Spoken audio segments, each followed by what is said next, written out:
Merci d'être avec nous sur Al24 News au sommaire de l'actualité de ce dimanche 30 avril. Ils dénoncent l'oppression de leurs concitoyens, la détérioration des droits de l'homme et la cherté de la vie au Maroc. Plusieurs représentants de la communauté marocaine aux Pays-Bas haussent le ton. Reportage à suivre de notre envoyé spécial à Amsterdam. Le match Raja Casablanca Al Ahly vire au cauchemar. Une jeune Marocaine décède des suites d'un malaise avant cette confrontation pour le compte de la Coupe d'Afrique des clubs à Casablanca, alors que de nombreux supporters se pressaient aux abords du stade. Les affrontements au Soudan entrent dans leur 3e semaine, faisant jusque-là quelques 530 morts et 4600 blessés. Le chef de l'ONU alerte sur l'effondrement du pays. Et puis sport football, Coupe d'Afrique des Nations des moins de 17 ans. Belle entrée en matière des Algériens. Ils s'imposent 2-0 contre leurs adversaires somaliens.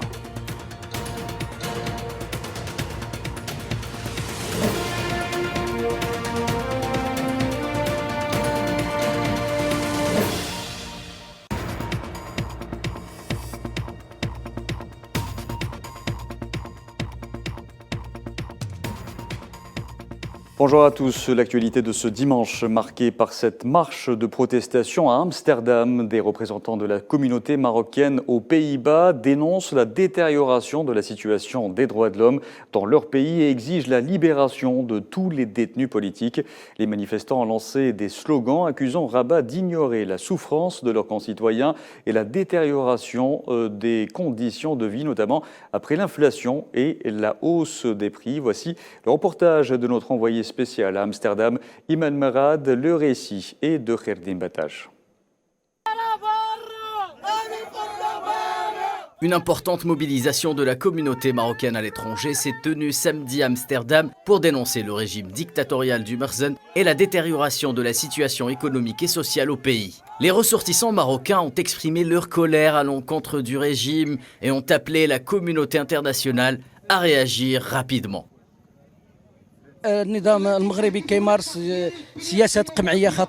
Le régime marocain pratique une politique d'oppression dangereuse, même si le peuple marocain arrivait tant bien que mal à arracher quelques acquis.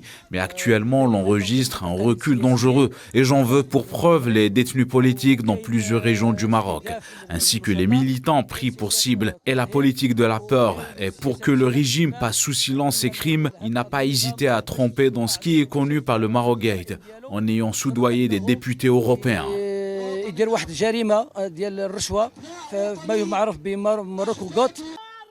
La déchéance sociale et le despotisme du Merzen ne cessent de croître à la lumière des difficultés socio-économiques doublées de la perte du pouvoir d'achat dénoncée par les Marocains.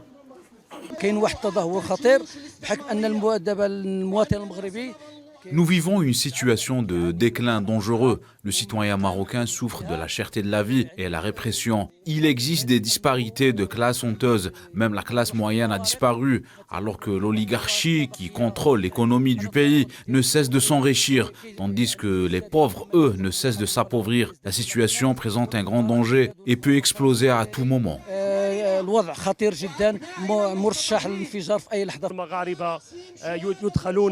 Les Marocains sont embastillés uniquement parce qu'ils expriment leurs opinions ou qu'ils tiennent des propos contraires aux intérêts du régime mafieux.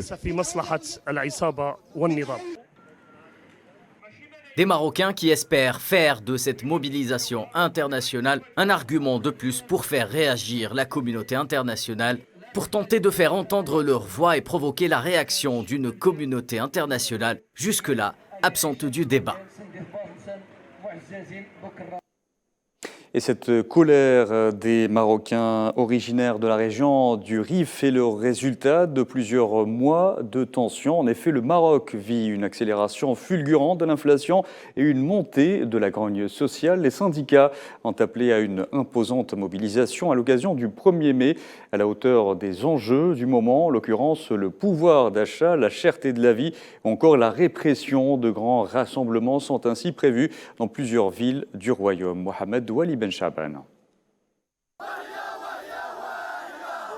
En réponse à l'appel du Front social marocain, des milliers de personnes comptent envahir ce lundi plusieurs villes du royaume pour manifester contre la détérioration des conditions de vie, la hausse des prix et la répression des libertés. La mobilisation s'annonce supérieure par rapport à celle des dernières fêtes traditionnelles du travail. Ces manifestations surviennent dans un contexte de forte poussée inflationniste dans un pays où le niveau de pauvreté et les inégalités sociales n'ont cessé de s'aggraver.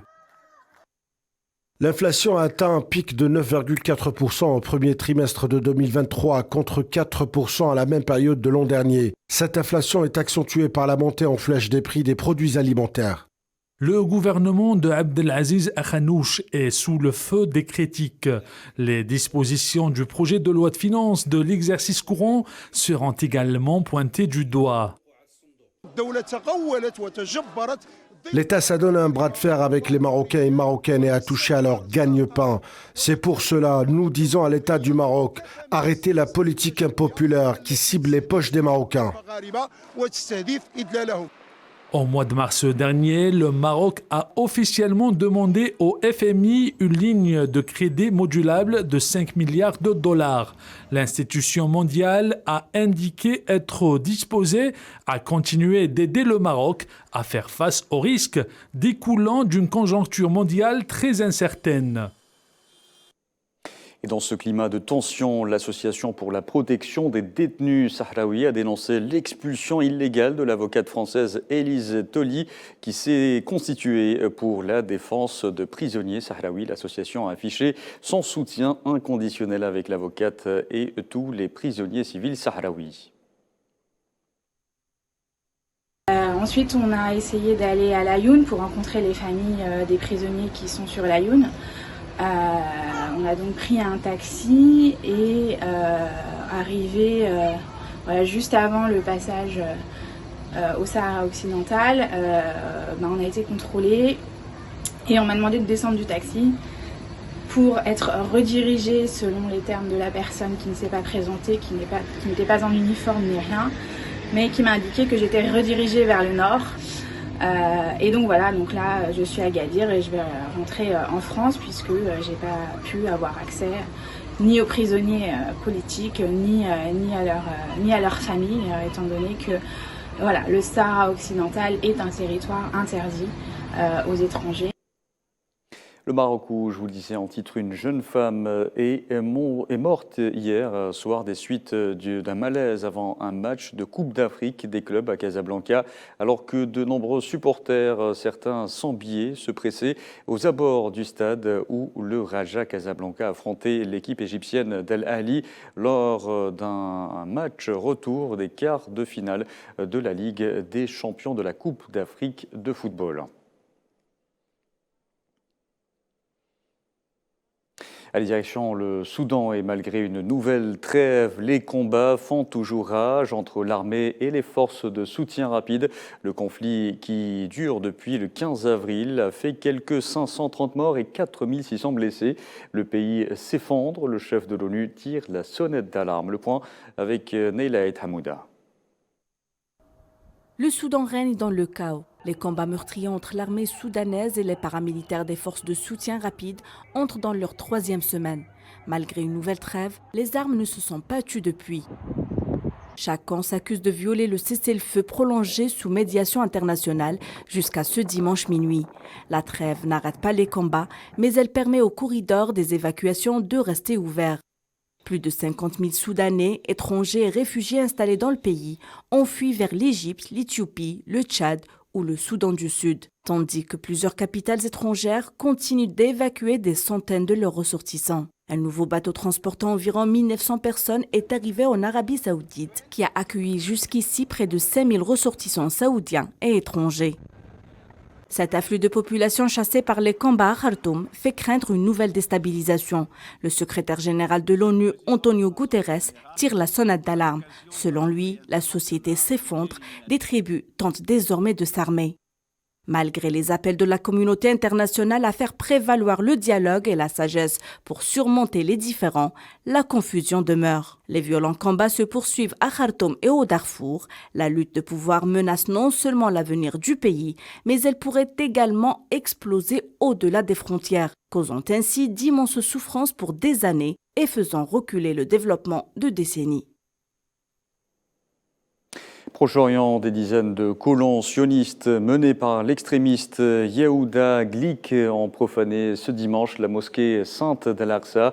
Escortés par des forces de l'occupation lourdement armées, les colons ont effectué une incursion par la porte des Maghrébins et ont fait des rituels talmudiques et provoquants.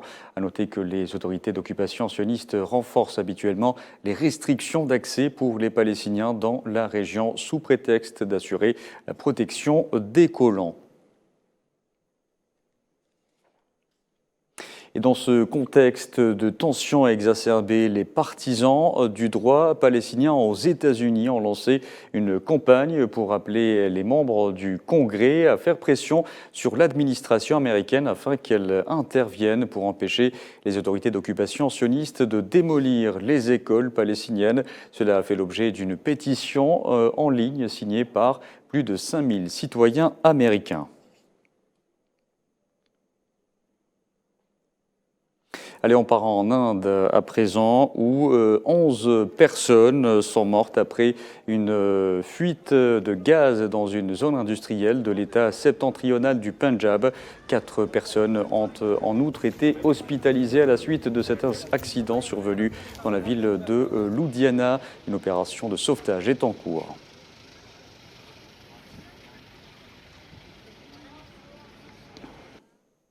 Je vous en parlais en titre sport football à présent pour parler de la Coupe d'Afrique des Nations des moins de 17 ans. Belle entrée en matière des Algériens. Premier match, première victoire, 2-0 contre leurs adversaires somaliens. Salah Faisal. Tout était au rendez-vous lors de l'ouverture de la 14e édition de la CAN U17 en Algérie samedi 29 avril. Une cérémonie d'ouverture qui a donné le coup d'envoi de la compétition continentale, la deuxième en Algérie pour l'année 2023. Une cérémonie d'ouverture basée sur le thème de l'Afrique et la jeunesse. Un très beau spectacle de 15 minutes dont la star est l'artiste local Jam. Des couleurs africaines et musique rythmée. Les DJ ont lancé des tubes qui ont fait vibrer les spectateurs. Le vice-président de la CAF, Souleymane Waberi, le ministre algérien de la Jeunesse et des Sports, Abdelrahman Hamad, et le président de la Fédération algérienne de football, Djahid Sfizov, figuraient parmi les personnalités présentes. Le match d'ouverture de la CAN U17 opposait le pays hôte, l'Algérie, à la Somalie. Les protégés d'Ares Kherman ont entamé leur campagne avec une belle victoire de 2-0 au stade Nelson Mandela. La sélection algérienne a abordé son match en 4-3-3 où on a trouvé de la cohérence et de la cohésion et de l'automatisme. Mouslim Anatov, capitaine des Verts, auteur d'un doublé en 7 entames de compétition, a été élu homme de match. L'Algérie a dominé son adversaire tout au long du match. À la 26e minute, la Somalie a craqué. Anatov a lu la trajectoire de la passe en retrait d'Abdelrahman Ahmed. Le crack algérien intercepte, dribble le gardien et signe le premier but du tournoi. La Somalie réagit. Abdelrahman a tenté sa chance d'un tir lointain. Mais le gardien algérien, Mastias Hammesh, a réalisé un super arrêt du bout des doigts. Après la pause, l'Algérie n'a eu besoin que de 6 minutes afin de doubler la marque. Un corner pour l'Algérie, Anatov Muslim à la réception et ça fait 2-0. L'Algérie est provisoirement leader du groupe A. De bon augure pour le reste de la compétition. Et puis en Ligue des champions d'Afrique, les équipes engagées en quart de finale de la plus prestigieuse des compétitions africaines ne figurant pas au prochain tour après l'élimination de la JS Kabylie et du CR Belouizdad.